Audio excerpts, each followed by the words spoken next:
महात्मा मुकुट राम जी की चमत्कारी साधना।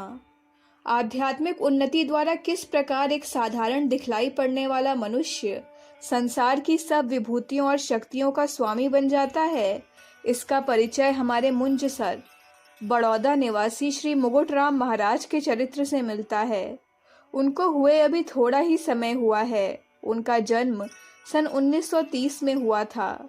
उनकी शक्तियों का लाभ उठाने वाले अभी हजारों व्यक्ति उस प्रदेश में मौजूद हैं। वे छोटी अवस्था से ही अपने नाना के पास रहे थे, जो स्वयं एक बहुत बड़े साधक और धार्मिक पुरुष थे। इसके फल से मुकुट राम जी में छोटी अवस्था में ही भक्ति और ज्ञान के अंकुर उत्पन्न हो गए थे, जिन्होंने बड़ी आयु में एक विशाल वृक्ष का रूप धारण कर लिया और अपनी छाया तथा फलों से अनगिनत नर नारियों का कल्याण किया। मुकुट राम जी को वर्तमान समय की तरह स्कूल या कॉलेज की शिक्षा प्राप्त नहीं हुई थी। वे प्रायः कहा करते थे कि अरे भाई, मैं तो केवल गुजराती की 2 पुस्तकें पढ़ा हुआ हूँ।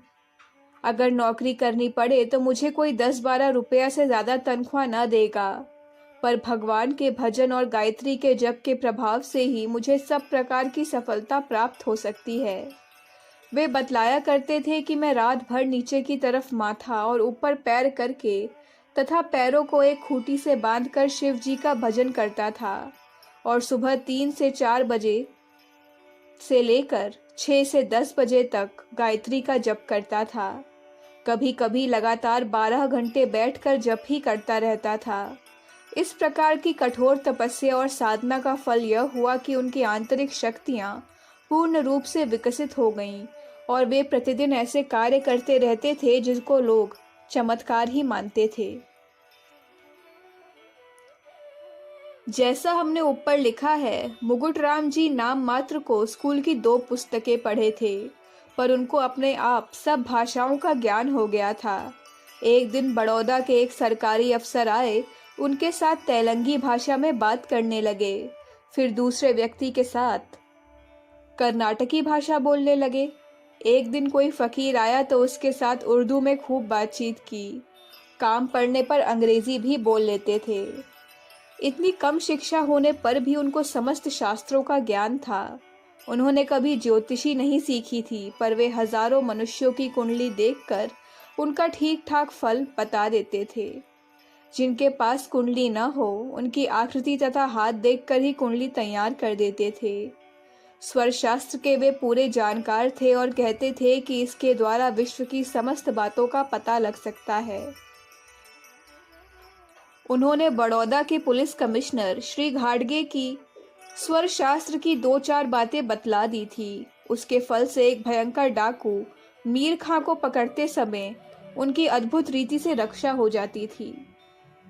योग शास्त्र की उनको पूरी जानकारी थी। वे षट चक्रों का ऐसे वर्णन करते थे मानो उनको आंखों से प्रत्यक्ष देख रहे हों। शरीर के किस अंग में कौन सी चीज है, इसका वर्णन स्पष्ट रूप से कर देते थे। प्राणायाम, आसन, मुद्रा आदि सब विषयों को वह भली प्रकार समझा देते थे। वे कहते थे नक्षत्रों का तमाम वनस्पतियों के साथ संबंध है, इसलिए अगर खास नक्षत्र में कोई वनस्पति लाई जाए और रोगी को विशेष विधि पूर्वक दी जाए तो उसका रोग अवश्य दूर हो जाएगा। इस वनस्पति का अमुक देवता के लिए अमुक नक्षत्र में हवन करने से भी बड़ा लाभ हो सकता है।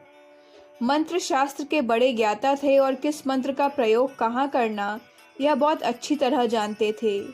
स्वयं अनेक मंत्रों की रचना अद्भुत रीति से करते थे। दूसरे मंत्रों के स्वरूप और सामर्थ्य को भली प्रकार जानते थे। वे आवश्यक बीज अक्षर मंत्र के आरंभ, अंत या मध्य में लगाकर साधन का ऐसा विधान बतला देते थे कि मंत्र का प्रयोग अवश्य सफल होता था। वे वेदों के मंत्र बोलकर उनका तात्पर्य अच्छी तरह समझा देते थे। प्रसंग आने पर उपनिषदों की कथाएं सुनाते थे।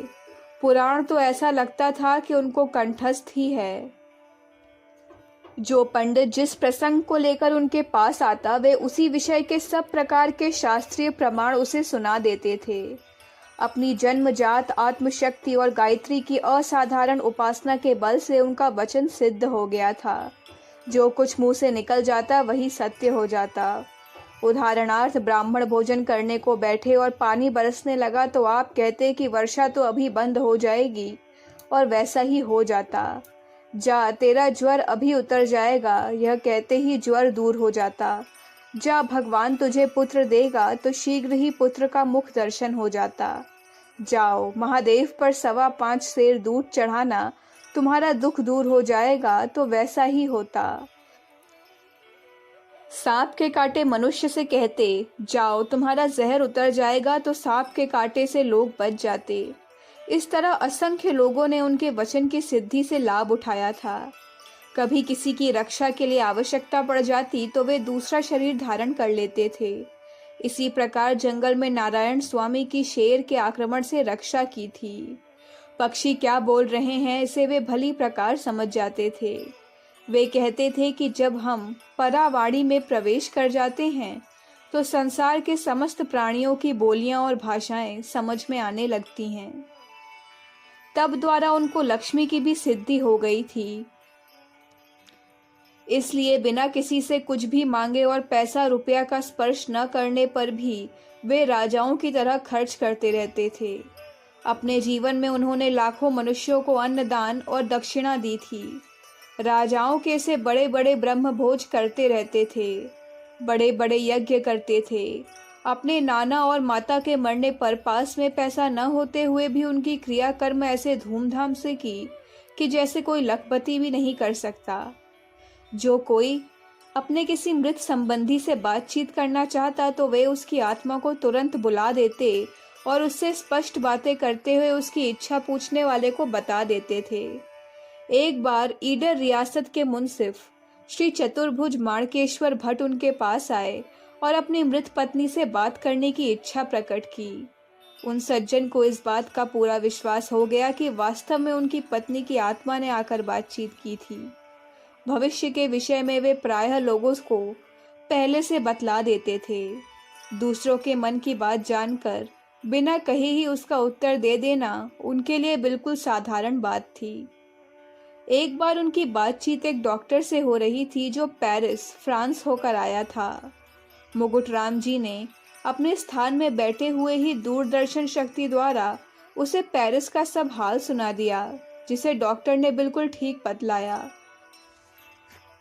इस पर पास में बैठे उच्छवलाल जौहरी को कौतूहल हुआ और उसने परीक्षा के लिए महाराज से कहा कि मेरे कपड़बंज कस्बे में जो मकान है उसका वर्णन बतलाइए। महाराज ने कहा, यह कौन सी कठिन बात है, तेरे घर का हाल तो ये डॉक्टर साहब ही बतला सकते हैं। उनके यह कहते ही डॉक्टर साहब सचमुच जौहरी के घर के भीतर का हाल बतलाने लग गए, जिसको उसे सत्य मानना पड़ा। इस प्रकार वे दूसरे लोगों में भी चमत्कारी शक्ति उत्पन्न कर देते थे। अनेक मरते हुए व्यक्तियों को उन्होंने मंत्र पढ़कर जल पिलाने से बचा दिया था। एक बहुत बड़े अफसर का हृदय रोग एक फूंक कर दूर कर दिया। दुनिया में किस जगह कौन कौन योगी और सिद्ध पुरुष रहते हैं इसका उनको भली प्रकार पता था। इच्छा होने पर उनके साथ बातचीत करते, उनको अपने पास बुला लेते अथवा सूक्ष्म शरीर से स्वयं उनके पास चले जाते। अपने पास आने वाले मनुष्यों के पूर्व जन्म का हाल भी वे बतला देते थे। उस जन्म के किस कर्म के पाप से इस जन्म में कष्ट मिल रहा है इसका पूरा हाल वे जान सकते थे और फिर उसको मिटाने का उपाय बतलाते। उसको करने से निश्चय ही वह कष्ट दूर हो जाता था। उनके यहाँ आने वाले मनुष्यों का कोई हिसाब न था। रसोइया और उनकी पत्नी उनसे पूछ लेते थे कि कितने व्यक्तियों की रसोई बनेगी। फिर भी प्रायः ऐसा होता था कि 10 आदमियों का भोजन बना और खाने वाले 25-30 आ गए। 25 का भोजन बनाया गया और खाते समय 100 आदमी आ गए, पर उनके यहाँ कभी भोजन का अभाव नहीं हुआ। सदा हर एक चीज इच्छा अनुसार मिलती रहती थी। वे कहा करते थे कि मेरे ऊपर अन्नपूर्णा की कृपा है, कभी भंडार में कमी नहीं पड़ सकती। इस प्रकार महात्मा मुकुट राम जी ने अनेक वर्षों तक अपनी आध्यात्मिक शक्ति से सर्वसाधारण का अकथनीय उपकार करके यह दिखला दिया कि यदि मनुष्य सच्चे हृदय से प्रयत्न करे और ईश्वर पर विश्वास रखे तो उसके लिए कुछ भी असंभव नहीं है। अखंड ज्योति, दिसंबर 1959, पृष्ठ संख्या 16, 17, 18। हमारे YouTube चैनल विचार क्रांति दूत अखंड ज्योति पत्रिका को सब्सक्राइब करें एवं अगली वीडियोस प्राप्त करने के लिए बेल आइकन दबाएं। धन्यवाद।